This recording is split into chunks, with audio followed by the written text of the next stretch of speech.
महाराष्ट्र के विधानसभा के शीतकालीन सत्र के दूसरे दिन विपक्ष ने सरकार का निषेध किया और सदन से बाहर आ गई। विपक्ष का कहना है कि महाराष्ट्र सरकार किसान की मदद के लिए तैयार नहीं है। राज्य सरकार किसानों को न्याय नहीं दिला सकती। प्याज के निर्यात पर पाबंदी को लेकर भी विपक्ष ने अपनी मांगे सरकार के सामने रखी। केंद्र सरकारने काल अचानक कांद्याला निर्यात बंदी केलेली आहे। मधल्या काळामध्ये डिसेंबर अखेरपर्यंत 40% निर्यातीवर एक्सपोर्ट ड्यूटी बसवलेली होती। आता कहर करून केंद्र सरकारने कांद्यावर पूर्ण निर्यात बंदी केलेली आहे। म्हणजे महाराष्ट्रातल्या कांद्या उत्पादकांचं पिकाट मोडण्याचं काम केंद्र सरकारच्या धोरणातून आज चालू आहे आणि महाराष्ट्र सरकार त्याबद्दल कोणतीही कृती करत नाही। महाराष्ट्र सरकारने ताबडतोबीने केंद्राशी संपर्क साधून ही कांदा निर्यात बंदी रद्द करावी अशी मागणी सभागृहात आम्ही आज केलेली आहे। सर्व विरोधी पक्षांनी ही मागणी करत असताना केंद्र सरकारच्याकडून या निर्यात बंदी उठवण्यासाठी ताबडतोब राज्य सरकारने प्रयत्न केले पाहिजेत। त्याचबरोबर केंद्र सरकारने आणखीन एक वेगळा निर्णय काल घेतला, तो म्हणजे राज्यातल्या ऊस उत्पादकांना गेले 3-4 वर्ष इन्सेंटिव्ह देऊन डिस्टलरी उभा करण्यासाठी सांगितली। सगळ्यांनी इथेनॉलचे शेकडो कोटी रुपये खर्च करून प्लांट उभे केले आणि त्यासाठी 3 स्तराचे दर सी मोलॅसिसवर, बी हेवीवर आणि सिरपवर म्हणजे ज्यूसवर जे इथेनॉल काढतील त्याला 3 वेगवेगळ्या प्रकारचे दर देऊन इन्सेंटिव्ह दिले आणि काल अचानकपणाने हे सगळं रद्द करण्याचा निर्णय केला। फक्त सी मोलॅसिसवर इथेनॉल करण्याच्यासाठीच आता परवानगी आहे। बी हेवीवर जे करतात त्यासाठी सकाळी झालेला निर्णय दुपारी थोडा मॉडिफाय केंद्र सरकारने केला आणि सांगितलं की बी हेवीचं जे आधीची कमिटमेंट आहे ती आम्ही पूर्ण करू आणि सिरपवरून ज्यांनी इथेनॉल करायचं ठरवलेलं आहे त्यांना तर पूर्णपणाने त्यांनी रद्द केलं। महाराष्ट्रात आणि देशामध्ये असे अनेक कारखाने आहेत ऊस उत्पादकांचे सहकारी कारखाने की ज्यांनी डिस्टिलरीमध्ये इन्व्हेस्टमेंट केलेले आहेत। केंद्र सरकारने पुढाकार घेऊन त्यांना प्रोत्साहन दिलेलं आहे आणि आज दुर्दैवाने अचानक यू टर्न मारून राज्यात आणि देशामध्ये साखर पुरेशी असताना साखर उत्पादक ऊस उत्पादकाला साखरेच्या माध्यमातून दिलासा बऱ्यापैकी दर असताना मिळत असताना देखील या इथेनॉलवर बंदी करण्याचं ज्यूस टू इथेनॉलला या रूटला बंदी करण्याचं काम केंद्र सरकार करते। स्वतःच धोरणं जाहीर करायची, देशात गुंतवणूक करायला लावायची, त्यांना इन्सेंटिव्हच्या योजना आखायच्या आणि अचानक एक दिवशी साखरेच्या किमती जरा वाढतायत का काय या भीतीनं पूर्णपणाने साखरेला बंदी, कांद्याची किमती वाढत असतील तर कांद्याला बंदी, कापसाच्या किमती वाढत असतील तर त्याच्यावरही आणखीन काही। आज केळी आणि द्राक्ष ही बांगलादेशला जातात, बांगलादेशने आयात कर बसवलेला आहे। त्याविषयी केंद्र सरकार आणि भारत आपण एवढा मोठा देश आहे, आपला बांगलादेशवर प्रभाव पडू शकत नाही। बांगलादेशी निगोशिएट करून आपण त्यांची केळीवरची द्राक्षावरच्या इम्पोर्ट ड्युटी कमी करू शकत नाही।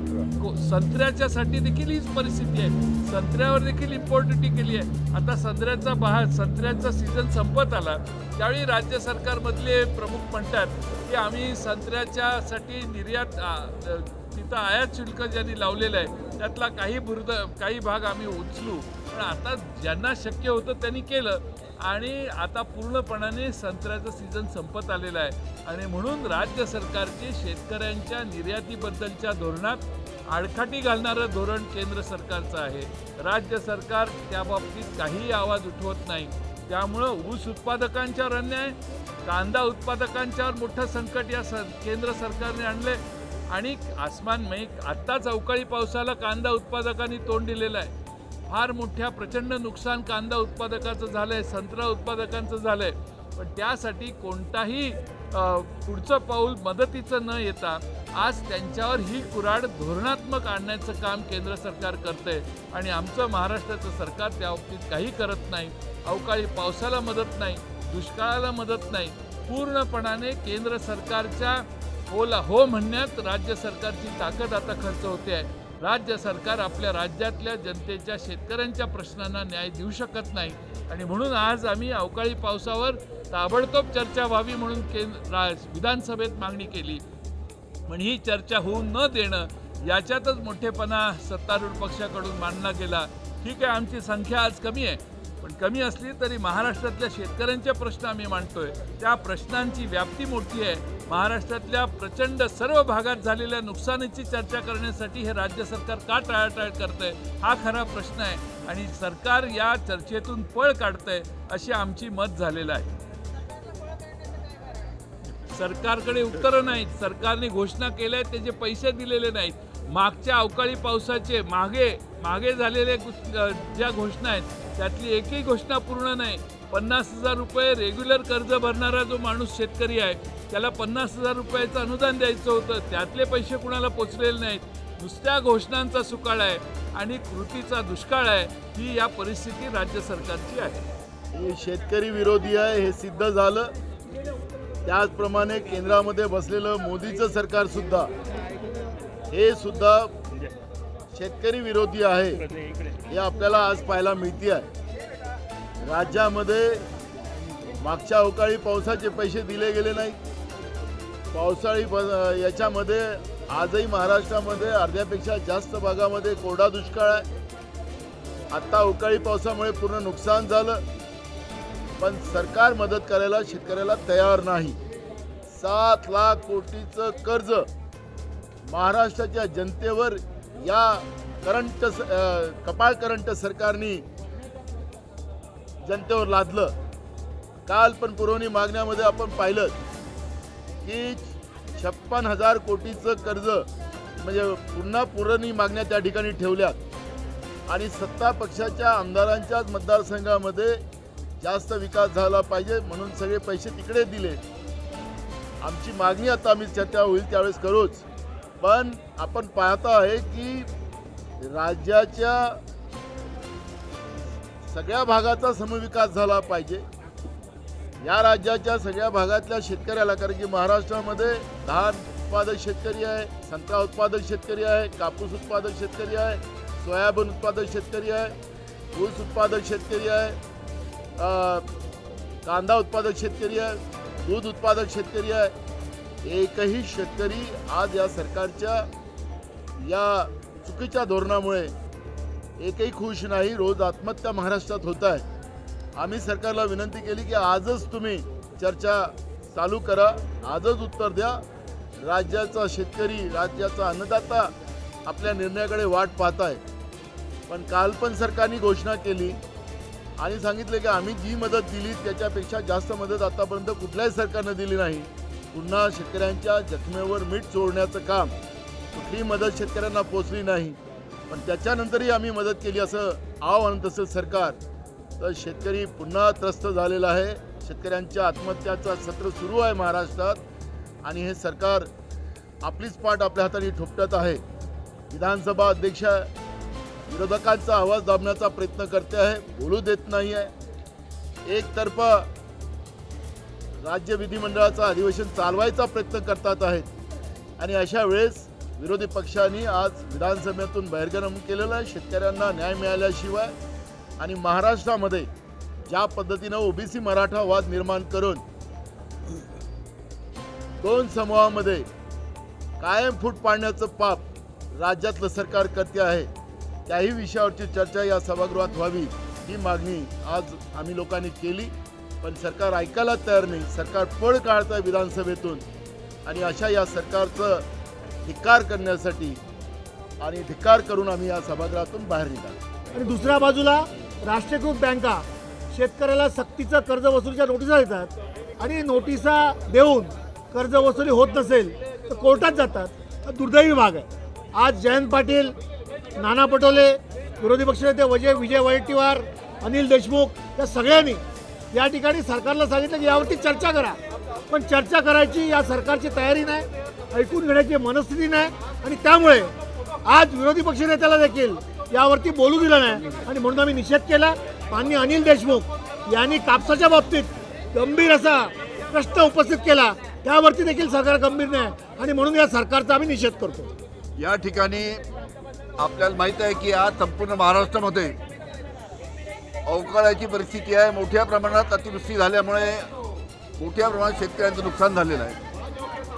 अनेक जिल्ह्यामध्ये शेतकरी अडचणीत आहे। या ठिकाणी कापूस उत्पादक शेतकऱ्याला त्यांच्या कापसाला भाव नाही। त्यापेक्षा ज्यादा काही करण्यास तयार नाही ही वस्तुस्थिती त्यामध्ये दिसते आहे। याबरोबर एक महत्त्वाचा प्रश्न ज्यावेळेस सर्व शेतकरी अडचणीत महाराष्ट्रातला आहे त्याच वेळेस आणखी एक महत्त्वाचा प्रश्न आहे तो दूध उत्पादकांचा। खरं तर एक वेळ अशी होती की आपल्याकडे दूध नव्हतं अशी परिस्थिती होती, परंतु या दूध उत्पादकांनी शेतकऱ्यांनी एकत्र येऊन नवीन काही संकरित गायी असतील याच्या माध्यमातून एक क्रांती दुग्ध क्रांती केली असं म्हणलं तर वावगं ठरत नाही। मात्र त्यांचा शेवटी प्रत्येक लिटरला जे दुधाचा खर्च येतो उत्पादन खर्च जो येतो तो इतका मोठा आहे, जवळजवळ 33-34 रुपये उत्पादन खर्च आहे। अशी परिस्थिती असताना आता 25 रुपयाला दूध त्याला विकावं लागतं। यामध्ये महत्त्वाची गोष्ट खाजगी जे काही आहेत दूध घेणारी ती मंडळी बऱ्याच वेळा पावडर जी असते ती परदेशामध्ये पाठवती, त्याच्यातून रेट बरे राहतात स्थिर राहतात ही वस्तुस्थिती आहे। परंतु दुधाचं एवढं मोठं उत्पादन आहे आणि त्यामध्ये खूप मोठा शेतकरी वर्ग आहे, कामगार वर्ग आहे, अनेक बेरोजगार लोक दुधाच्या व्यवसायात जातात आणि दुधाचं उत्पादन करतात। त्यामुळं महाराष्ट्र स्वयंपूर्ण झाला, इतर राज्यात दूध पाठवायला लागला आणि वेळोवेळी सरकार ज्यावेळेस अडचण येतो दुधाचा व्यवसाय त्यावेळेस पाठीशी उभं राहण्याची पद्धत आहे। कोरोनाच्या कालखंडामध्ये सुद्धा आघाडी सरकार हे पाठीशी उभं राहिलं, ते दूध खरेदी केलं, त्याची पावडर बनवली। आता एकंदर 25 रुपयावर ज्यावेळेस येतं तोट्यात येतं आणि शेवटी असं आहे की दुधाचं कष्टाचं काम खूप मोठं आहे। गायी जिवंत ठेवायच्या असतात, त्यांच्याकडून दूध काढायचं असतं, त्याच्याकरता काळजी घ्यायची असते, दूध पोहोचवायचं असतं। या कष्टाच्या व्यवसायात 25 रुपयापर्यंत खाली दर आल्यानंतर अद्यापही सरकारनं कोणतीही गोष्ट कोणताही निर्णय घेतला नाही, मदतीचा निर्णय घेतला नाही, ही वस्तुस्थिती आहे। या उलट दुग्ध विकास मंत्री असं म्हटले की दुधात महाराष्ट्रातल्या दुधात भेसळ आहे, म्हणजे महाराष्ट्रातल्या दुधातली भेसळ म्हणजे दूध उत्पादकांना बदनाम करण्याचा कार्यक्रम त्यांचा चालला। पर्यायानं ग्राहकावर त्याचा परिणाम होतो, परराज्यातलं दूध जादा खपतं आणि आपलं दुधाचं खप कमी होतो अशी अवस्था आहे। त्यामध्ये काही कायदे आहेत, नियम आहेत, त्या पद्धतीनं त्यांनी कारवाई करावी आणि कंट्रोल करावं, त्यांच्या हातातल्या गोष्टी आहे सरकारच्या। परंतु अशा पद्धतीनं बदनामी करण्याचं काम दूध उत्पादकांची ते करतायत, ही दुसरी बाजू आम्हाला दिसते आहे। आणि म्हणून आमचं स्पष्ट मत आहे की यामध्ये काही राज्यांमध्ये दुधाला प्रत्येक लिटरला मदत केली, अनुदान दिले सरकारांनी, 5 रुपयापर्यंत अनुदान दिलेलं आहे कर्नाटक सरकारने, त्याचबरोबर आंध्र सरकारने मदत केलेली आहे। आपण सुद्धा त्यामध्ये त्या मदत करावी किंवा पावडर निर्याती करता मदत करावी आणि दुधाचे भाव 34-35 रुपये मिळाले पाहिजे, या पद्धतीनं स्थिर कसे होतील याकरता शासनानं निर्णय घेणं आवश्यक आहे। परंतु दुर्दैवाने हा विषय मांडत असताना परवानगी न देणं सभागृहात अशा गोष्टी घडल्यात, मीटिंग लावतो असं म्हटलेत, परंतु निर्णयाच्या बाबतीत आम्हाला काळजी वाटते, कारण पैसे एकंदर राज्याचीच आर्थिक व्यवस्था इतकी बिघडलेली आहे आता सध्या। परंतु आमची अपेक्षा आहे की या शेतकऱ्याच्या पाठीशी दूध पाठीशी सरकारनं उभं राहिलं पाहिजे। शेतकऱ्याला काही दिलं नाही, घोषणाचा पाऊस होता, प्रत्यक्ष पदरात काही दिलं नाही, पण इथल्या चर्चेला सुद्धा बगल देण्याचं काम सरकारने केलं आहे आणि म्हणून आम्ही आज या सगळ्या आम्ही बहिर्गमन केलेलं आहे। खरं तर या सगळ्या कृतीचा आम्ही निषेध करतो आणि हे सर्व जे काही चाललेलं आहे त्यांना चर्चा इतर प्रश्नापेक्षा इतर कामकाजापेक्षा आज मी असेल आमचे नानाभाऊ आपले बाळासाहेब जयंत पाटील या सर्वांनी ही एकमुखी मागणी मागितली की यावर चर्चा झाली पाहिजेत। तरी पण सरकार याला जर सरकार या संदर्भात शेतकऱ्याच्या प्रश्नासंदर्भात गांभीर्यानं घेत नसेल, गांभीर्यानं वागत नसेल तर मग अर्थ काय या अधिवेशनाचा? सर्व शेतकरी या अधिवेशनाकडे डोळे लावून बघतोय, त्याचं लक्ष आहे की आम्हाला काय मिळेल, आम्ही उद्ध्वस्त झालो आहे, आमचं सर्व पीक गेलेलं आहे, अशा स्थितीमध्ये आमच्या पदरात काही मिळेल या अपेक्षेने तो बघतो आहे आणि सरकार मात्र वेळ काढूपणा करतो आहे। त्यासाठी आजचा हा निर्णय आम्ही घेतलेला आहे। नाही त्यांनी श्वेतपत्रिका काढून सांगावं काय काय केलं है आणि ते दूध का दूध पानी का पानी हुई। नहीं देखिए आज जो सभागृह में हुआ, हमने किसानों के प्रश्नों को लेकर वहाँ पे हमने विषय रखा था और विशेष रूप से किसान के इस समस्याओं को चर्चा होने के लिए हमने बात कही थी। जो अभी बारिश आई थी, इसके पहले भी स्थिति अकाल दुष्काल हुआ था, आज भी बड़े बड़े डैम में धरनों में पानी नहीं, पीने की पानी की किल्लत है, किसान के जानवरों के चारे की भी किल्लत आज महाराष्ट्र में अगर ये अकाली बारिश नहीं आता तो यो भी किल्लत बड़ी होती थी। आज हर तरह से किसान परेशान है, उसका धान का फसल हो, सोयाबीन का फसल हो या कपास का हो, सब सारे पीक फसल पूरे की पूरे तरह से बर्बाद हो चुके हैं। ऐसे स्थिति में चर्चा के लिए हमने सरकार से विनती की, हमने प्रस्ताव दिया, पर सरकार को इस चर्चा से भागना था, इसलिए उन्होंने हमारे विरोधियों का आवाज़ सुना नहीं, हमारा माइक भी शुरू नहीं किया और हमको किसान की समस्या वो सभागृह में रखने के लिए वो ये किसान द्रोही सरकार ने, किसान विरोधी सरकार ने ये कदम उठाया, इसका हमने निषेध किया है। पूरा महाराष्ट्र देख रहा है कि कौन किसान के लिए लड़ रहा है। सरकार को कल किसान के बांध पर जाना पड़ा, क्यों? हमने आवाज़ उठाई तब इनको जाग आई, तब ये नींद से उठे, तब ये भागे किसान की ओर, वो भी फोटो सेशन के लिए भागे, फोटो निकाल कर वापस आए। क्या देखा? कौन सी फसल देखा? कितने किसानों के साथ में चर्चा किया? ये कुछ नहीं, ये दिखावा है, ये पूरा महाराष्ट्र जानता है।